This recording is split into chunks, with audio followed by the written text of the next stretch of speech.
அவன் பலப்படுத்த உள்ள கொண்டார். வாசிக்கலாம். உனக்கு இருக்கிற இந்த பலத்தோட போ. ஹல்லேலூயா. உனக்கு இருக்கிற இந்த பலத்தோட இருக்கு. பலவீனமா இருக்கு புலம்புறீங்கள, எப்படி ஒரு பலம் இருக்கு இல்லையா, அதை வச்சுட்டே சரி போ.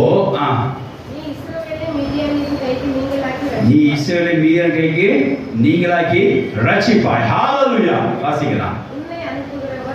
உன்னை அனுப்புற நான் அல்லவா என்ற. ஆமென். ஹல்லேலூயா. இப்ப கர்த்தருடைய வசனம் என்ன செய்து பட்டயமாய் யாருக்கு புறப்பட்டுச்சு?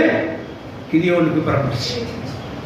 அப்பதான் சொன்னாங்க கிதியோன் பட்டயம் கர்த்தரின் பட்டயம் அப்படின்னு சொன்னாங்க. அப்படியே சொல்லி சொல்லி சொல்லி இப்போ என்னாச்சு தெரியுமா, அவனுக்கு விசுவாசம் உள்ள விசுவாசம் கேடமும் அவனுக்கு உண்டாயிடுச்சு.